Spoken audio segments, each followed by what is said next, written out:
presidente. Bem-vindos ao Baixo Clero, podcast semanal de política do UOL. Gravado toda quinta-feira, o programa conta com a participação dos blogueiros do UOL, Josias de Souza, Thales Faria e Leonardo Sakamoto. Sou do Baixo Clero, sem qualquer problema, mas é um sinal que todos têm espaço aqui nesse maravilhoso Brasil.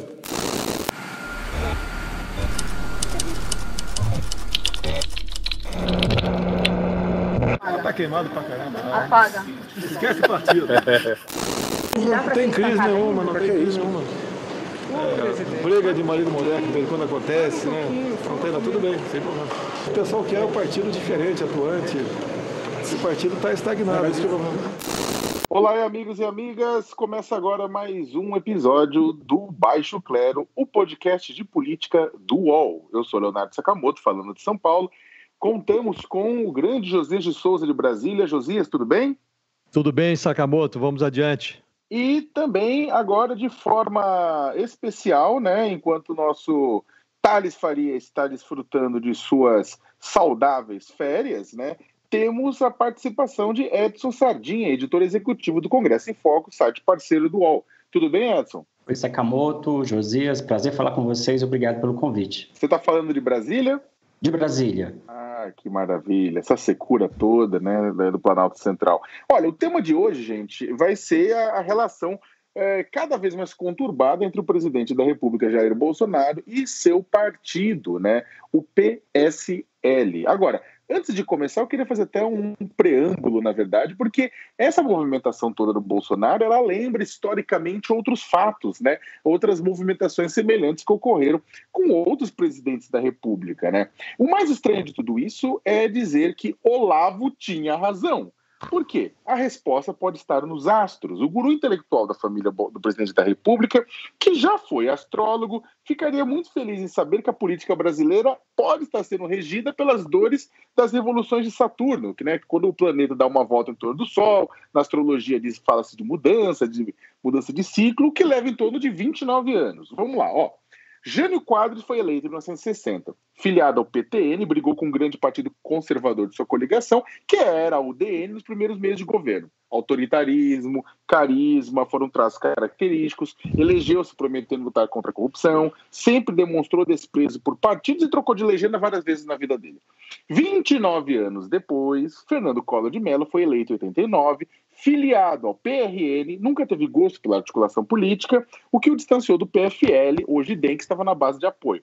Autoritarismo, carisma, corrupção, sempre demonstrou também desprezo por partidos e tudo isso mais. 29 anos depois, Jair Bolsonaro foi eleito em 2018, filiado ao PSL, brigou com seu próprio partido já nos primeiros meses de governo. Novamente, o autoritarismo, o carisma, características bem presentes em Bolsonaro, elegeu-se prometendo lutar contra a corrupção e sempre demonstrou desprezo pelos partidos e trocando de legenda várias vezes de sua vida. Ô, Josias, o Bolsonaro é um Collor 2.0, um gênio 3.0? Rapaz, você sabe que nós vamos falar sobre esse assunto nos dois blocos, então eu vou tentar, nessa primeira participação, dar uma pincelada histórica, né, para responder essa sua pergunta. A política brasileira, ela vive numa espécie de uma gangorra entre duas formas de poder arbitrário, a ditadura institucionalizada e a ditadura da personalidade. Depois do Estado Novo, houve talvez, salvo engano de minha parte, 3 exceções, o Dutra e o Sarney, que eram personagens sem nenhum carisma, foram mais transições do que presidentes, e a Dilma, que foi um poste do Lula. Na origem desse interminável vai e vem entre essas duas formas de poder excepcional, ora sem cara nenhuma, ora com cara demais, está uma certa descrença do brasileiro com as regras da democracia comum e um descrédito mesmo dos partidos políticos, né? É como se o brasileiro só enxergasse 2 opções para mudar as coisas radicalmente quando tem vontade de mudar. Ou os ditadores ou os salvadores da pátria. E a providência divina vinha poupando o Brasil de alguém que acumulasse as 2 condições. Muita gente suspeita que o Bolsonaro acumule as 2 condições. É meio ditador, meio salvador da pátria. Nessa fase mais radioativa da Lava Jato, essa operação de combate à corrupção corroeu o que restava da oligarquia política e estilhaçou de vez os principais partidos políticos no Brasil. Com isso, o impensável foi incluído no baralho de 2018. Para virar um candidato favorito, o que o Bolsonaro precisou fazer? Só adotar um discurso raivoso contra a classe política, declarar guerra à corrupção e prometer virar do avesso tudo que estava aí. E o Brasil já tinha guindado, agora para entrar mais propriamente no que você tinha perguntado, Sakamoto, o Brasil já tinha guindado à presidência 2 políticos que engarrafavam ódio e oportunismo, eram justamente o Jânio Quadros e o Fernando Collor. O primeiro renunciou e morreu sem deixar muita saudade, o outro foi escorraçado do poder, voltou como senador e continuou subtraindo a prataria do Estado, né? A Dilma, de certo modo, foi uma cria do ódio também, porque esse ódio que o PT materializou no discurso do nós contra eles, né? E também voltou para casa mais cedo. O Bolsonaro subverte a lógica agora, está eleito a bordo de um partido de aluguel, que é o PSL, ele podendo estruturar um partido conservador a partir dessa legenda de fancaria que ele cavalgou para chegar até o Palácio do Planalto, o presidente cria instabilidade para si mesmo, o que é, aliás, uma característica sua, e revela ao país que a síndrome continuou. O Brasil ainda não encontrou a normalidade democrática plena. Bolsonaro parece ser movido pelo desejo de demonstrar diariamente que é suficientemente louco para provar ao país que o problema dos seus similares anteriores, já o Jânio e o Collor, é que eles não eram doidos o bastante. Esse é o nosso estágio. Edson, você concorda com o Josias? Como é que você analisa tudo isso? Concordo com o Josias integralmente. Quer dizer, o Brasil vive uma repetição, né, da história. E eu vejo esse caso do PSL, para fazer uma analogia, como uma briga entre o dono de um terreno enorme, uma casinha simples, que cede o espaço para a construção de um condomínio residencial de luxo. Eles fazem um acordo, que depois eles vão dividir ali aquela propriedade, e o proprietário, depois de estar tudo pronto, ele reassume esse comando, prometendo dividir os ganhos com essa valorização, né? Quer dizer, aquele imóvel que não valia quase nada, agora vale uma fortuna. E meses depois, o dono do terreno reivindica, né, a administração do condomínio e entra em litígio aí com quem construiu esse condomínio, né, que quer aí uma divisão maior do bolo desse valor, dessa fortuna. E aí fica a pergunta, né, quem tem razão? O dono que cedeu o terreno ou quem construiu o condomínio de luxo? Parte desses moradores fica com o antigo dono, e outra parte fica com o empreiteiro, o construtor, né? Uma situação como essa, na vida real, certamente o caso vai parar na justiça, a justiça define. Agora, na política, a situação é bem mais complexa, né? E os efeitos também, né? Quer dizer, o Bolsonaro já não tem uma base parlamentar no Congresso, o apoio para as votações é no varejo, né? Por mais que ele diga que abandonou as velhas práticas do presidencialismo de coalizão, ele negocia emendas, negocia cargos, né? Que é a moeda de troca exigida aí pelas lideranças da casa para apoiar, por exemplo, as reformas e outros projetos polêmicos, né? E o PSL, que era até agora o seu porto seguro nas votações, certeza de fidelidade, já não é mais, né?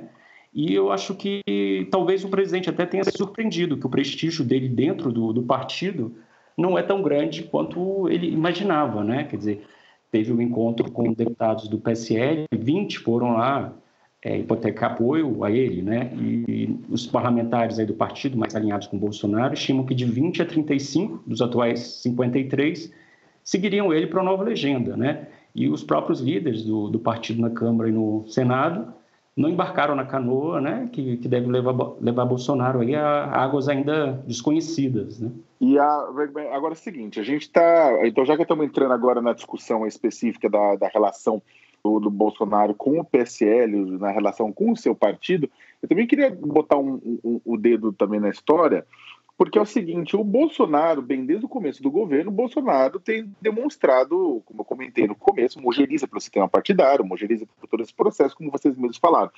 e e parece que ele vai vai consolidando na cabeça dele a ideia dele tentar estruturar a sua revolução populista dentro quer dizer, se fiando nas ruas, na parte das ruas que ainda estão com ele, né? Ele segue com cerca de 30% de popularidade, de aprovação do seu governo, alguns lugares apontando 29% tendência de queda, outros um pouco mais do que isso, só que o próprio Mauro Paulino no Datafolha fala que ele tem 12% de bolsonarismo raiz no país, o que é muita gente também, e gente mobilizada capaz de ir para a rua, para apoiá-lo, etc. e tal.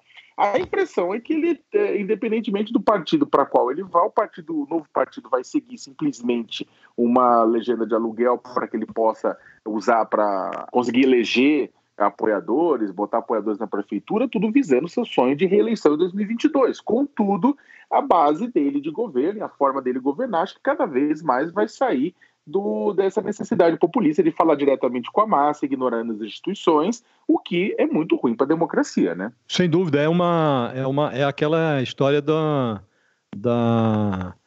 excesso de personalismo, né? E o Bolsonaro, de fato, não tem nenhum apreço por partidos, ele já esteve em 8 partidos, né?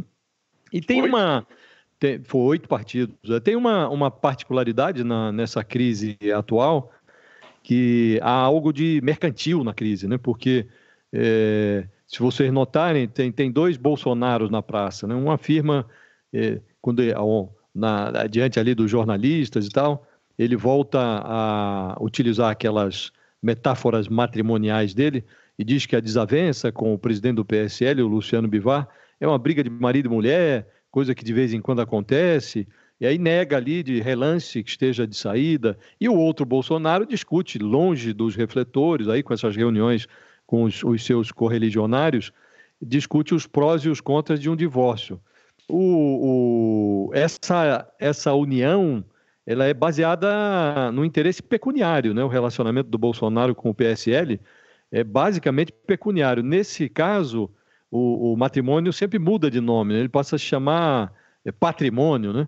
E se o PSL, se o Bolsonaro deixa o PSL, ele corre o risco de perder acesso a uma caixa registradora que, em 2020, vai movimentar 359 milhões de reais, né? Se você faz uma soma dos 133,9 milhões de reais do fundo partidário que o partido obteve, mais os 245,2 milhões que ele deve obter de fundo eleitoral, nós estamos falando aí de 359 milhões. Portanto, é por razões financeiras que o Bolsonaro faz esse movimento.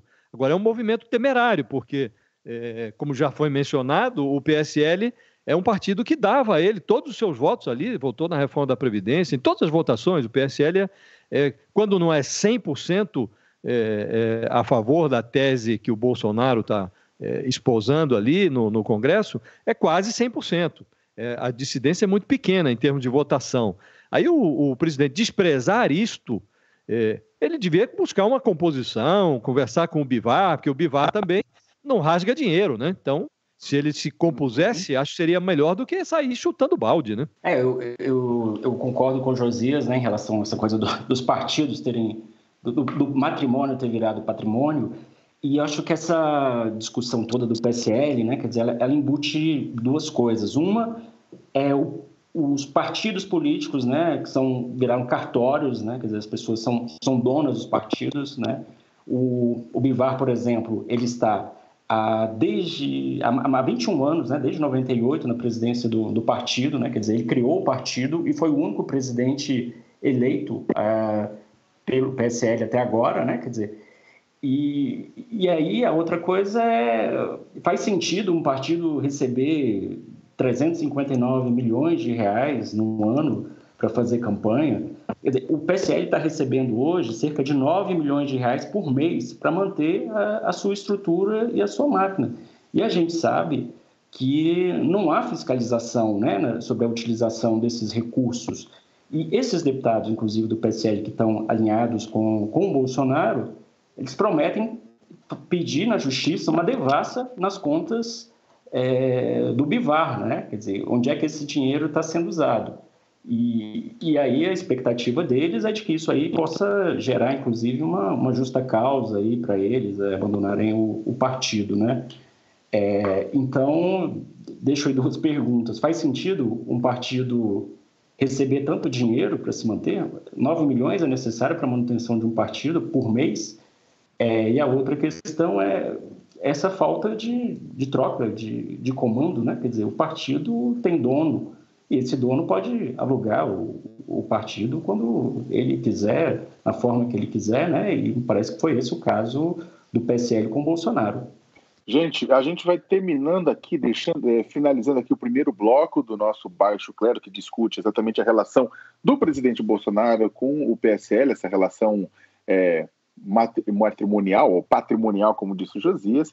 Daqui a pouco a gente volta para o segundo bloco, mas antes do segundo bloco eu queria trazer a nossa sessãozinha das perguntas dos leitores. Desculpa, que leitores, pelo amor de Deus, os ouvintes, as perguntas dos ouvintes, o pessoal que acompanha o Baixo Clero, o pessoal tem mandado para o programa perguntas, indagações que são respondidas por nós, né? E para quem quiser mandar perguntas, elogios, juros de amor ao programa, é só entrar lá na conta do UOL Notícias, lá no Instagram, que é @UOLNotícias, usando a hashtag Baixo Clero, tudo junto, manda a sua pergunta para a gente, que o pessoal da produção separa e encaminha. E aí eu quero fazer as perguntas para vocês dois, depois eu jogo a minha. Vou começar pelo Josias.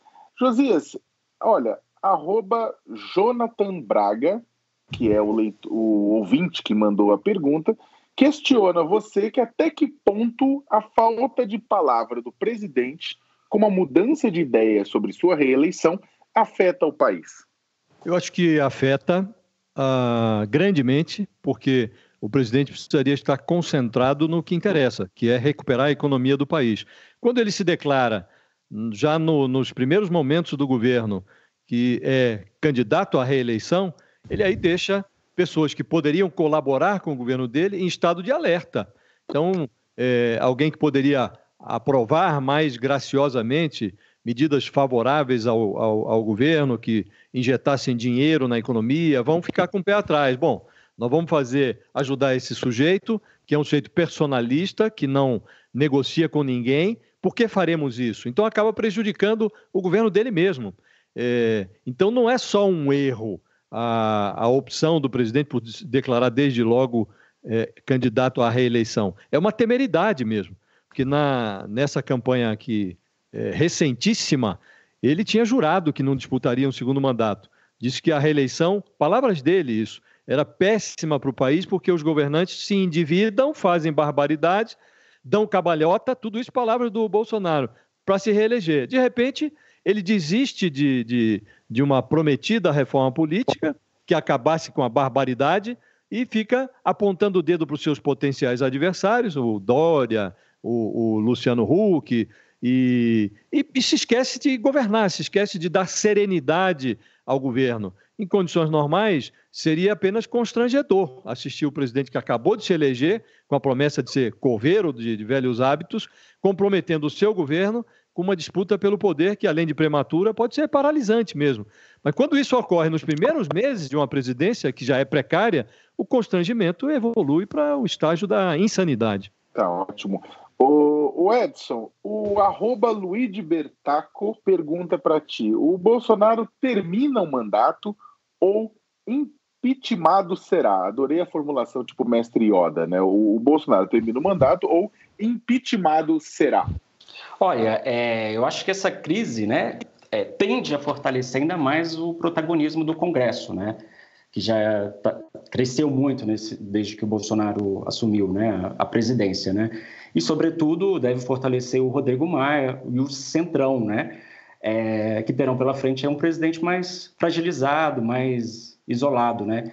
E a história recente do Brasil, como pontuou o Josias, né, mostra que presidentes que se isolam, que declaram guerra aos partidos, que apostam no personalismo, né, não costumam se dar muito bem, né? Acho que Collor e Dilma, por exemplo, que apostaram nesse confronto, não conseguiram concluir seus mandatos. Claro que há uma diferença aí, a Dilma tinha um partido grande por trás, né?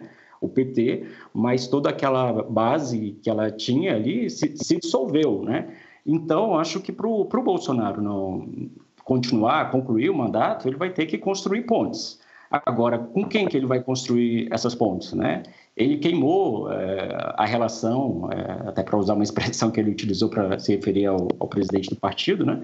Ele queimou a relação com vários desses partidos, né? Quer dizer, quando ele faz declarações contra o Dória, por exemplo, né? Quer dizer, ele fecha as portas ali no PSDB, né? Quer dizer, vai ter que tentar conciliar com grandes partidos, né? Porque se ele ficar nessa aposta só com pequenos partidos, eu acho que essa ponte não vai ter sustentação e vai poder cair aí a qualquer momento, né? Assim, como diz o lema aí do programa do MDB, ele vai ter que construir uma ponte para o futuro. Tá, ok. O @Thiago.Henrique me pergunta qual o principal dano causado pela polarização. Olha, eu não vou falar de polarização, vou falar de ultrapolarização. Polarização, as pessoas saberem em que lugar elas estão no polo político, qual o seu posicionamento político, terem consciência disso, se colocarem, se organizarem, é saudável para a democracia. Faz parte do debate democrático, a organização em torno de agremiações, em torno de grupos de interesses, faz totalmente parte da democracia. Então, o grande problema não é a polarização, é a ultrapolarização. Um processo, na verdade, que começou de forma mais forte após as jornadas de junho de 2013, né? Pesquisas da Universidade de São Paulo, de outros institutos de pesquisa vão mostrando que vai se distanciando os polos políticos, né? Acabando as pontes de conexão entre eles, né? Ou seja, formando grupos que falam só consigo mesmos, né? Falam e só veem a si mesmo e só consomem informação produzida por eles mesmos. Bem, a consequência disso é um processo de desumanização de quem é diferente de nós ou quem pensa diferente de nós pela dificuldade de enxergar nele ou nela um igual, né? O problema é que isso nos isola em bolhas, sem contato com a diferença, que nos levam a crer que o único modo de vida aceitável é o nosso e o resto é lixo. E lixo faz o quê? Joga fora. Isso não cabe na democracia. Um país ultrapolarizado é inimigo da democracia. Bem, encerramos então o primeiro bloco. Daqui a pouco voltamos para continuar falando de Bolsonaro, PSL e tudo isso tá aí, tá ok. Os podcasts do UOL estão disponíveis em todas as plataformas. Você pode ver a lista desses programas em uol.com.br/podcasts.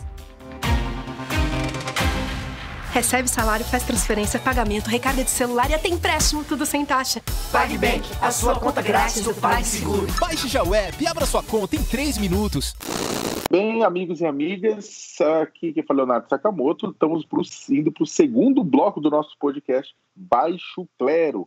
O tema de hoje é a relação conturbada, para dizer o mínimo, entre o presidente da República, Jair Bolsonaro, e o partido com o qual ele se elegeu, com o qual chegou à presidência, o PSL. No primeiro bloco eu comecei pelo Josias, vou começar agora pelo Edson.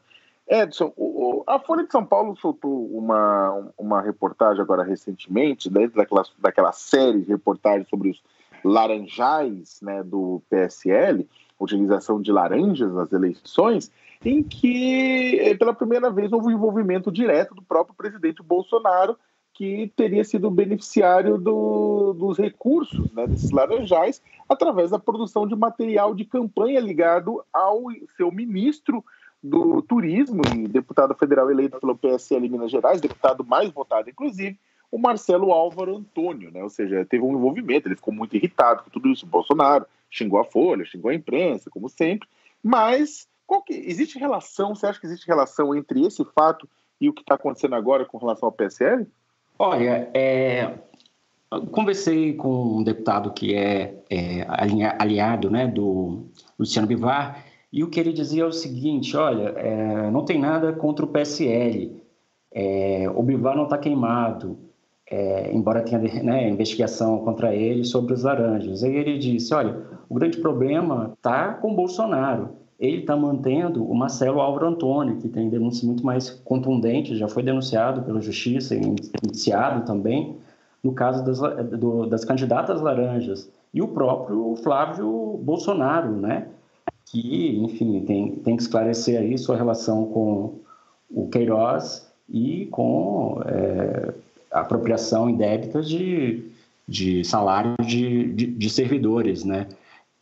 Então, acho que esse ponto é uma fragilidade aí do discurso do Bolsonaro, né? Quer dizer, que o cara que se elegeu prometendo o combate à corrupção, prometendo novas práticas na política, né? Quer dizer, então, ele está repetindo aquilo que os outros presidentes faziam, né? Quer dizer, denúncia contra o ministro, não há o afastamento do ministro até que as investigações prossigam, né? Quer dizer, mantém o ministro ali. E dentro da bancada do PSL, isso é um tema que incomoda.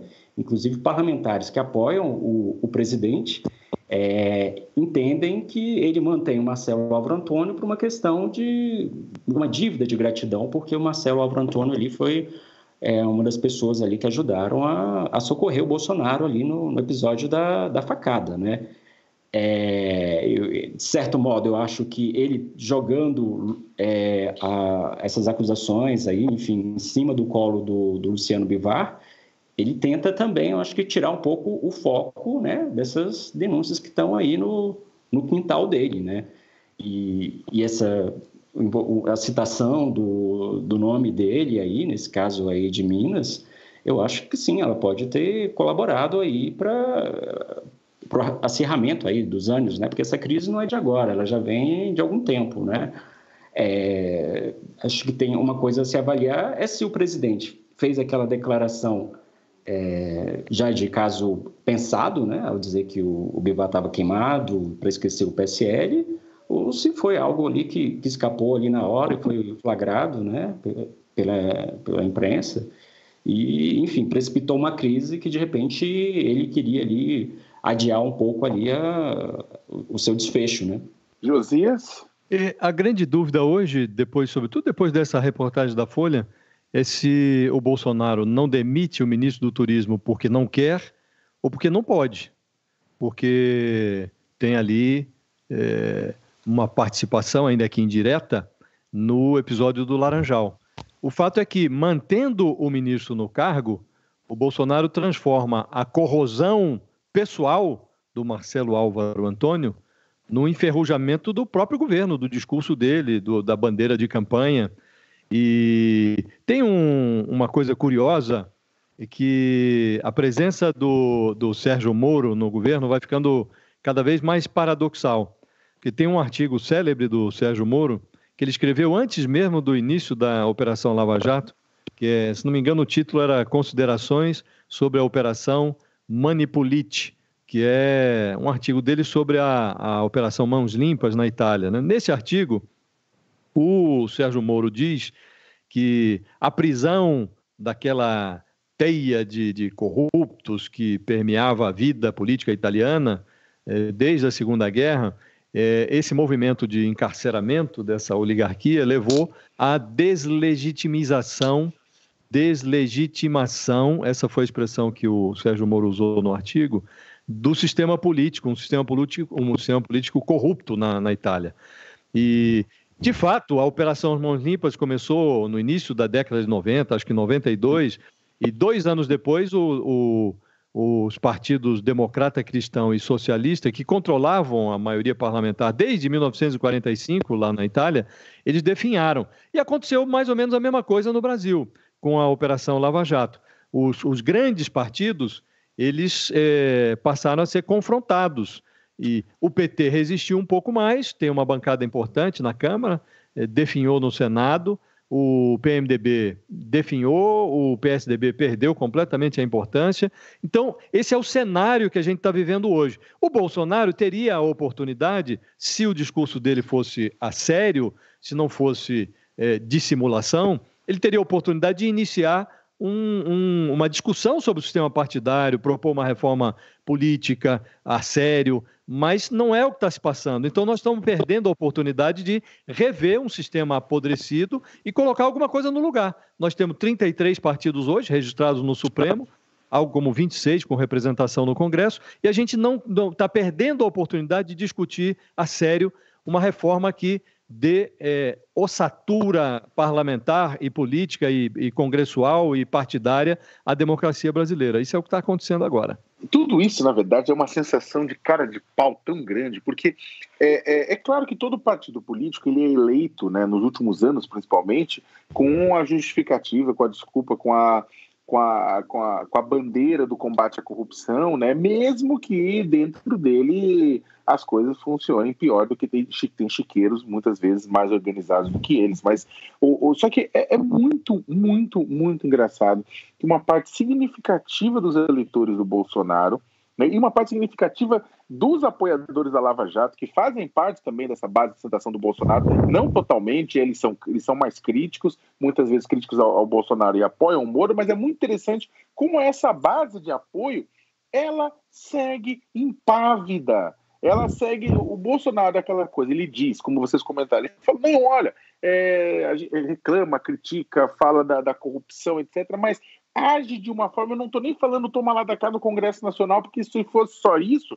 eu ia falar, putz, pelo menos é a política, digamos, as usual, né? Só que, infelizmente, né? Mas o que estamos falando, na verdade, é uma cara de pau muito grande. A questão do Laranjal do PSL é uma cara de pau muito grande, sabe? Não apenas o que aconteceu mesmo com o Bivar, o que está acontecendo com o ministro do Turismo, pessoas próximas, a questão do Queiroz, né? Porque na prática também a questão do Queiroz e a questão do Flávio Bolsonaro também entra no mesmo bolo.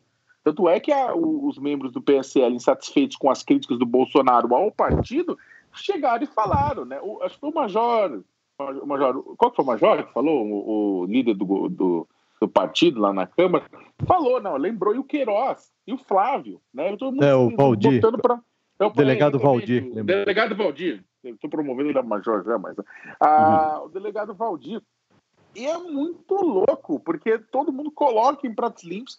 O eleitor básico, ao ver aquilo, deveria ter uma redução mais significativa de apoio ao presidente do que está transparecendo, né? Ou as pesquisas de opinião, na verdade, não estão apontando, ou tem outros processos, ou realmente o pessoal vive numa realidade paralela em que a palavra do Bolsonaro é mais importante do que indícios de corrupção. E aí tem até um outro ponto que acho que vale a pena até a gente discutir, que também outra matéria apontou que, da Patrícia Campos Melo lá na Folha, que pela primeira vez o WhatsApp reconhece publicamente a compra de disparos maciços de milhões de mensagens influenciando as eleições presidenciais do ano passado. E o Tribunal Superior Eleitoral faz egípcia, faz de conta que não é com eles. Né? Faz de conta que não chama testemunha do WhatsApp, se nega ouvir jornalista, etc. e tal, senta em cima de tudo e tudo fica como está. Né? Então a gente é como se a gente vivesse uma realidade paralela, quer dizer, uma parte da população tivesse uma realidade paralela.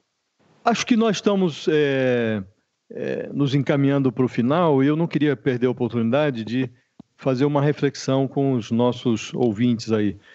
Dá a impressão, às vezes, agora essa crise mais essa crise criada pelo Bolsonaro, passa sempre a impressão de que a política brasileira virou uma espécie de um parafuso espanado, né, girando a esmo. E se a economia reage, acho que o Bolsonaro vai manter alguma capacidade de interferência no cenário político.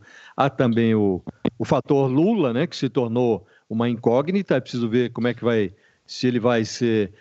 aparentemente vai ser solto. A questão é saber se ele vai recuperar os seus direitos políticos, se vai poder se candidatar. Então a gente está girando em torno dos mesmos personagens e a política volta àquela coisa que eu mencionava no início, aquela gangorra entre as duas formas de poder arbitrário, né? A ditadura institucionalizada ou a ditadura da personalidade. Como a gente não tem risco, acho eu, de uma volta da ditadura institucionalizada, a gente corre o risco de ter aí pela frente, se tudo der, na pior das hipóteses, uma nova ditadura de personalidade, né? Pode ser que o brasileiro queira experimentar um erro novo.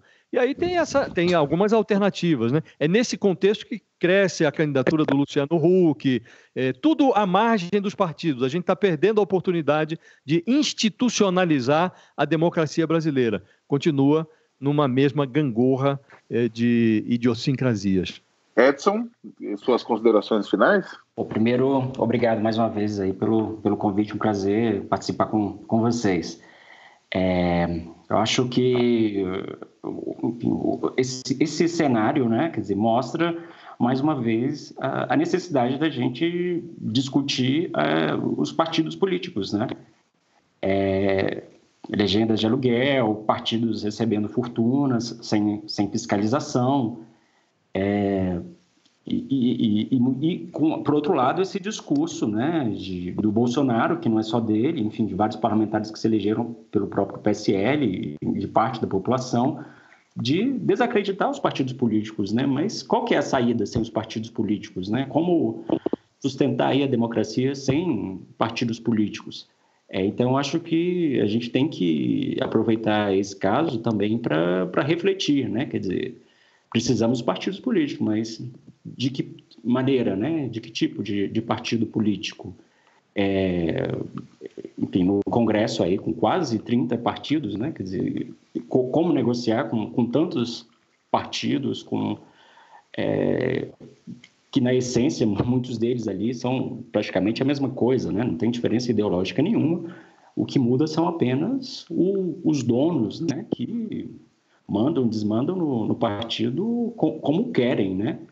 E acho que é muito ruim para a nossa democracia ter um presidente que aposta no personalismo, no voluntarismo, no confronto, né? Quer dizer, em vez de apostar no consenso, na busca de diálogos, né?